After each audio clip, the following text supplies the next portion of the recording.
시청자 여러분 안녕하십니까. 1월 25일 시사정담 시작하겠습니다.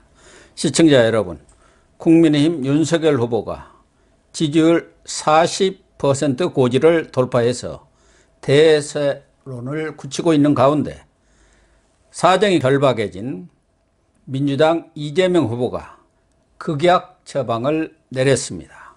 김정기 동국대 석좌 교수님과 대선 전국 핵심 이슈 정리하도록 하겠습니다.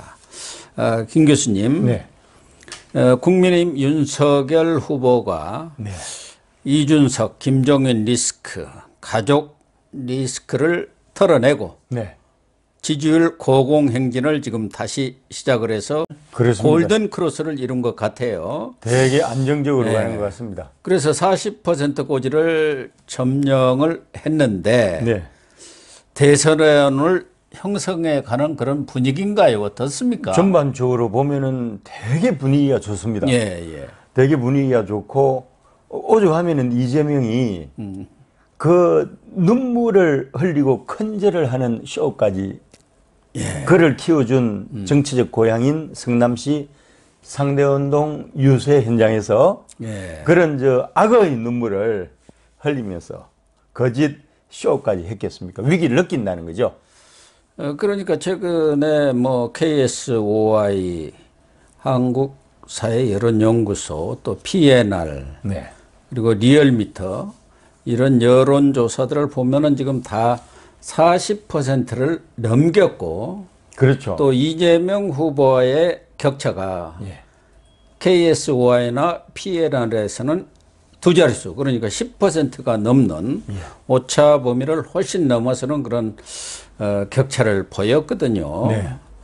그래서 이런 상황이 계속된다면은 정말 이재명 후보로서는 치명적으로 어려운 상황으로 들어갈 수밖에 없지 않겠습니까? 지금 구정을 며칠 앞두고 있잖아요. 예. 그리 되면 이제 구정 직전에 한 일주일여에 걸쳐서 우리는 내부 분열을 극복하면서 그 골든 크로스로 안정 구도로 가고 있는데 사실 이대로 가면 이제 굳어져 가지고 구정 밥상 여론으로 나오게 돼 있거든요.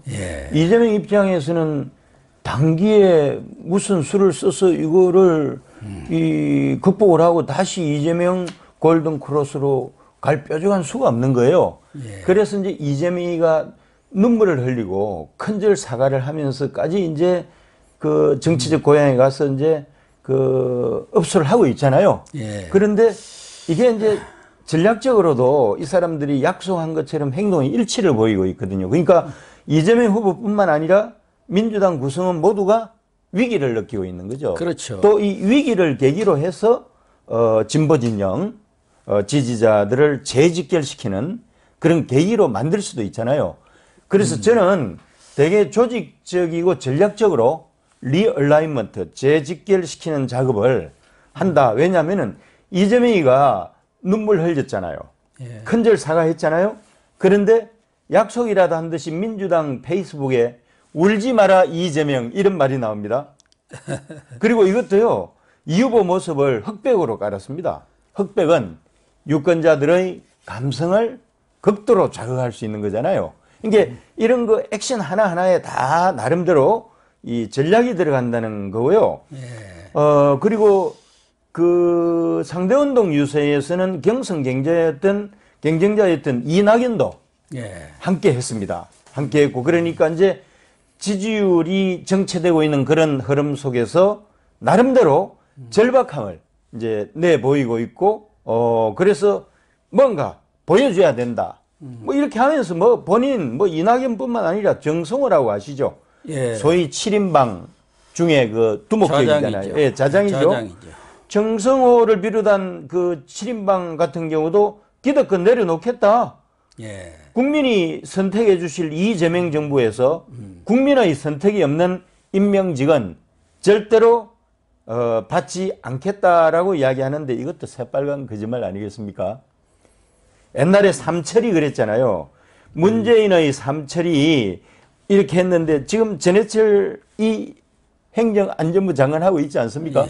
그래서 주로 거짓말이고 약속 안 지키는 것들입니다. 사실 뭐 약속이 지켜진 적이 없죠. 과거 동교동계가 이제 예. 또 이런 일을 했지 않습니까? 그렇죠. 그 당시 맞습니다. 동교동계도 임명직에는 하지 않겠다 이렇게 하나가 뭐 권노가 또 김옥두, 남궁진 다 나와서 이렇게 선언을 했습니다. 남궁진 그분은 장관 했죠. 바로 정무수석 들어가고, 예, 정무수석, 그리고 정보 뭐 무슨 문체부 장관도 예, 문체부 했고, 장관인가요? 뭐 예, 다 다 했죠.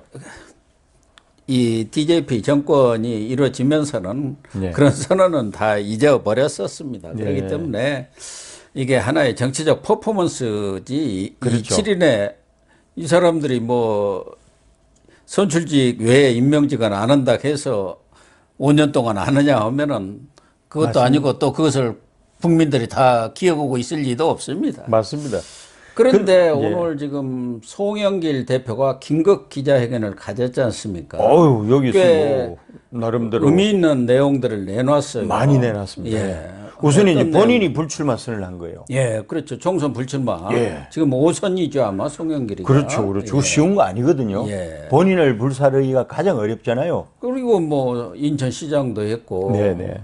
당 대표도 했고, 또 본인으로서는 경우에 따라서는 뭐 국회의장도 할 수 있는 것이고, 맞습니다. 뭐 본인 스스로는 지금 대권을 또 노리고 있지 않습니까? 그렇겠죠. 차차기. 네네. 차차기. 그런데 배지를 달고 있지 않을 경우에는 그런 부분들이 상당히 어려울 경우가 맞습니다. 많지요. 네. 그런데 불출마 선언을 또 했죠. 네. 또 어떤 내용들을 오늘 이야기했습니까? 저 보궐선거 네. 지역이 한 5군데 있는데요. 그 중에 종로하고 안성하고 청주 지역에 공천을 하지 않겠다. 무공천이라고 하는 것도 사실은 비우는 거잖아요. 그렇죠. 예, 이것도 이제 보여주는 거고요. 그 다음에 동일 지역구에서 3선 이상 예. 출마 금지를 이야기했는데 이거는 우리 공약에도 들어가 있습니다. 우리 후보 공약에도 들어가 있고요. 그 다음에 이제 윤미향하고 이상직하고 박덕흠을 제명 처리하겠다. 이상직까지는 좋은데 박덕흠은 지금 원래 국민의힘 소속 아닙니까? 예, 국회 윤리특위에서 예. 일단 윤리심사 자문위원회에서는 그렇죠. 제명을 건의를 했죠. 네네 건의를 했고 특위에서 받아들이면은 이제 전체 국회의원들이 이제 본회의에서 표결에 들어가잖아요. 제명은 3분의 2. 3분의 2입니까? 예, 3분의 2입니다. 3분의 2니까 뭐 자기들끼리 똘똘 뭉치면 예. 힘들지만은 가능할 수도 있는 숫자죠. 의 도움이 국민의힘이 105석이고 안철수 국민의당도 3석이니까 그렇죠. 200석이 되어야 3분의 2 아닙니까? 그렇습니다. 네. 그러니까 이것도 성부수를 던진 게요. 그 윤미향 이상직에다가 박덕흠이 있잖아요. 예. 그런데 이제 예를 들어서 우리 쪽에서 못 온다 뭐 이거 못 온다면은 이 박덕흠이 지금 걸려 있는 거예요. 예. 그리 되니까 우리 입장에서는 딜레마죠. 그렇게 되네요. 받을 수도 없고 안 받을 수도 없고. 입장에서는. 예. 그래서 되게 이 딜레마틱한 거를 승부수를 던진 거고요. 박덕흠 의원은 참 인품은 참 좋으신 분인데 무소속으로 나갔다가 우리 당에 또 들어왔어요. 그러니 돈이 이분을 많으신 분이죠. 예, 돈 많죠. 이분을 디펜드 하려 치면은 국민들의 그 저항에 직면할 수도 그렇죠. 있잖아요. 그걸 노린 거예요. 돈 많은 사람은 돈만 갖고 있지 또 명예까지 얻으려다 보니까 맞습니다. 이런 일들이 벌어지는 겁니다. 예, 그 이해 충돌 때문에요. 윤미향 같은 사람은 진작 제명을 했어야죠. 윤미향은 사실은 진작 됐어야죠. 이상직도 마찬가지고요. 예. 박덕흠은 조금 억울하긴 할 거예요. 그냥 그렇죠. 예. 컨플릭트 오브 인터레스트라고 해서 이해 충돌인데 예, 그렇습니다. 코골이 기거리잖아요. 예. 그래서 조금 억울한 부분은 있지만은 요걸 가지고 승부수를 던진 거고요. 이것뿐만 아니라 올 6월에 치러지는 지방선거에서 예. 기초강력의원 후보의 30%를 청년으로 하겠다 했습니다. 청년층 끌어들이려고. 뭐 이것도 바람직하기는 한 것 같아요. 네. 아무래도 2030 정치 참여가 어느 정도 제한될 수밖에 없기 때문에 예. 현장에 가면 다 기득권 오래 거기서 털을 닦은 사람들이 다 뭐 광역이든 기초원도 맞습니다. 하고 단체장도 하기 때문에 그렇죠. 좀 중앙당 차원에서 이 정치 개혁 차원에서 이런 젊은 정치 세력을 좀 키워주는 그런 네. 노력은 좀 필요한 것 같습니다. 어쨌든 송영길 대표가 이렇게 긴급 기자회견까지 하면서 네. 서울 종로를 포기를 한 거 아닙니까? 종로를 포기한 겁니다. 네. 여기는 아주 상징적인 그런 지역인데 지금 포기를 한 것은 뭐라 그러나요? 이게 좀 육참골단이라고 나요. 자기 살을 도려내고 맞습니다. 예. 상대의 뼈를 취하겠다. 뭐 맞습니다. 이런 전략 아닙니까? 전략이죠. 사실은 저기 종로가 박진 의원 이후에 한 번도 그 민주당이 빼앗겨 본 적이 없는 나름대로 민주당에서 유리한 지역구거든요. 그 정세균 전 정세균, 총리가 예. 거기서 북박이로 맞습니다. 매선을 했지 않습니까? 그렇게 했었죠. 그러니까 여기를 정치 1번지를 던진 거잖아요. 이거는 국민들한테 나름대로 충격파가 있죠. 의미가 있을 것 같습니다. 그런데 이 모든 그 액션들이요. 상당히 그 전략적인 액션이고 궁극적으로 이 어디로 향하고 있는가 하면은 내일이 26일이잖아요. 그 강주에 있는 김대중 컨벤션 센터에서 강주 전남 이재명과 동행 선언식을 합니다. 왜냐하면은 강주 전남이 성지잖아요. 그런데 이 참석하는 면면을 보니까 친노 친문 친이낙연계 중심 인물들 한 3,000명이 동행 선언에 참여하는데 보면은 그 뭐 5.18 뭐 강주 전남 재야 시민사회 종교 학계 지역 정치권 총막 나요. 그러니까 강주 전남 민주당의 성지라고 할 수 있는 강주 전남에서 모든 구성원들이 단일 대우로 하나로 움직이는 것을 보여주는 장이에요. 왜 이렇게 하는가 하면은 여기서 바람을 일으켜서 수도권에도 호남 출신들 많잖아요. 서울, 인천, 경기에 여기까지 이제 이 영향을 이제 미치려고 하는 이제 그런 전략이라고 볼 수가 있는 거죠. 그러니까 이 강주 전남에서 이 호남이 다시 말하면 강주 전남에서 범민주 세력이 대집계를 하고 이것이 이재명 바람을 일으키는 기폭제가 돼가지고 수도권으로 확산이 되고 바람을 지금 수도권으로 그렇죠. 불어 올리겠다는 거 아니겠습니까? 수도권이 결정타잖아요. 그런데 오늘이네요. 오늘 서울시의회 의장이 있거든요. 김인호라고. 김인호 서울시의회 의장도 오늘 이 선대위 조직본부 민생 이 추진단의 공동단장인가? 그거로 해서 공식적으로 선대위에 합류를 했습니다. 그러니까 제가 보니까 서울이 가장 이제 결정타니까 서울에 25개 기초지자체 중에서 24군데 단체장 있죠? 그 다음에 강력의원이 100명이 넘어가죠? 그 다음에 기초의원도 70% 이상을 사실은 민주당이 잡고 있잖아요.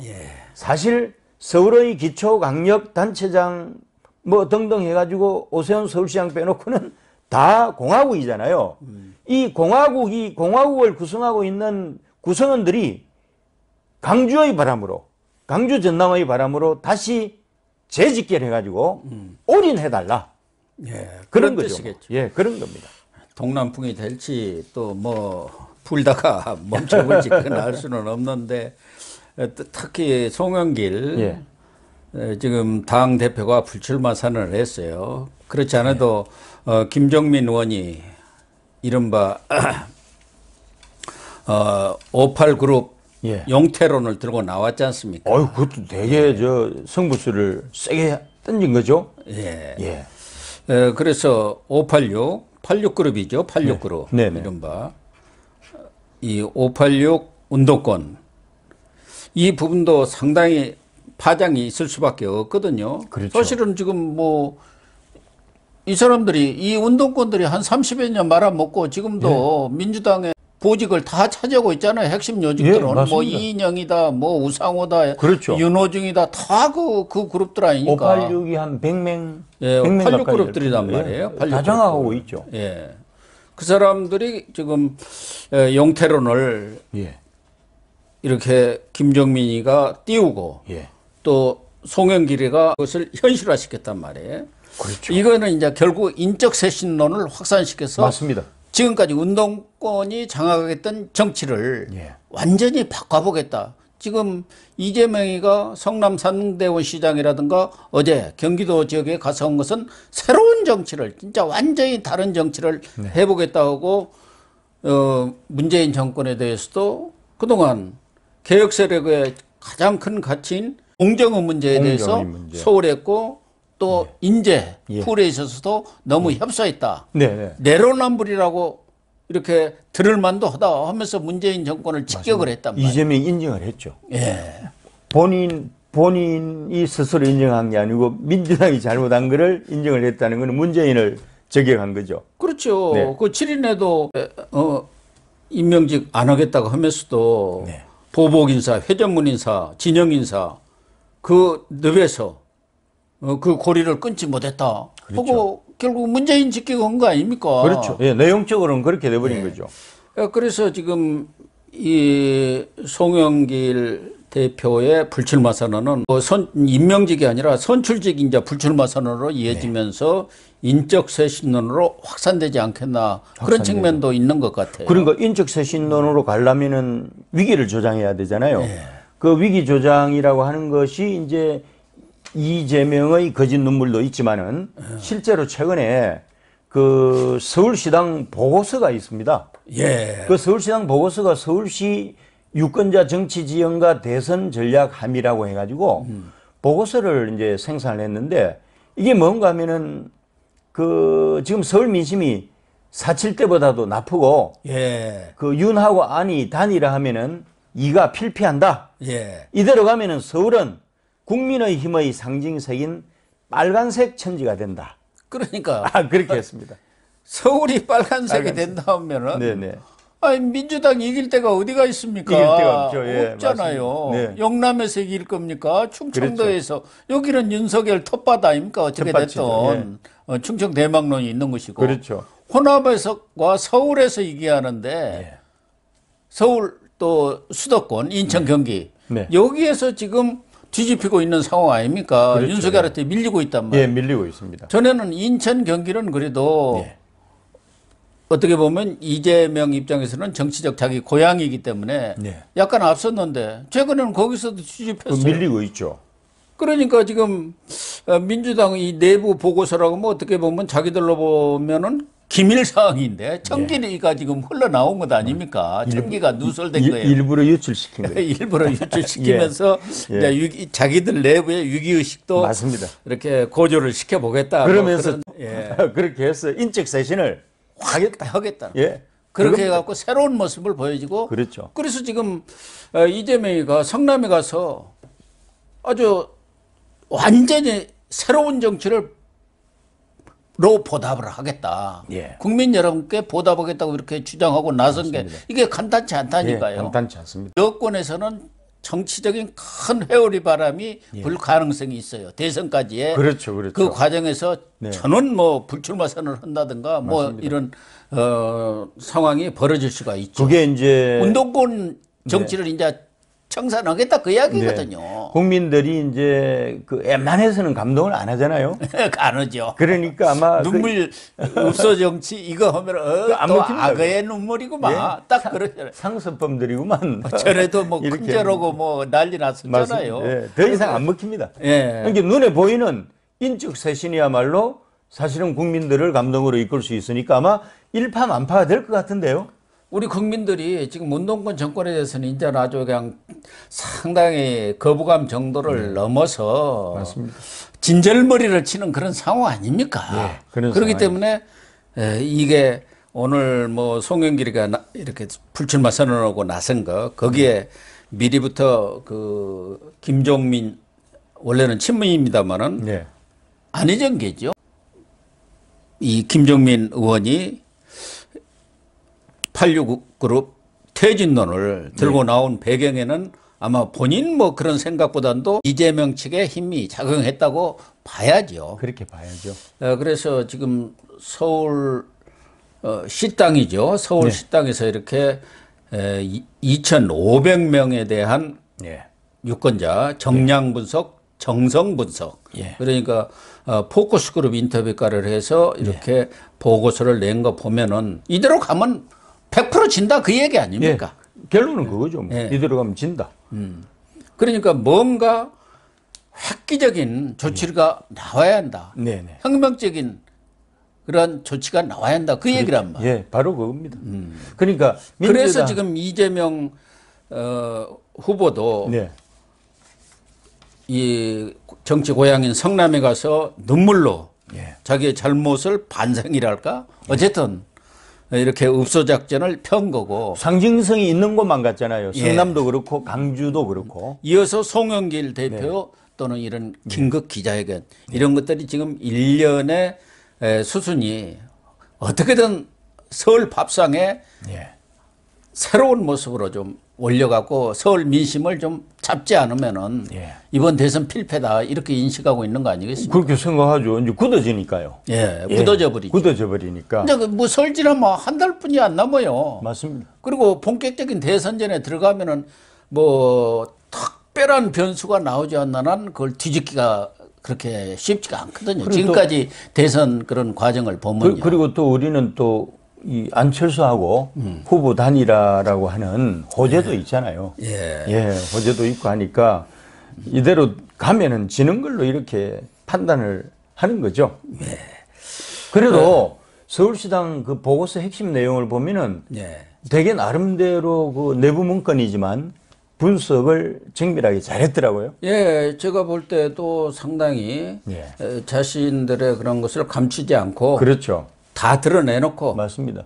솔직하게 그냥 평가를 한 것 같아요. 맞습니다. 이게 민주당이 보면은 그 정당으로서는 좀 그 살아있는 것 같죠? 예.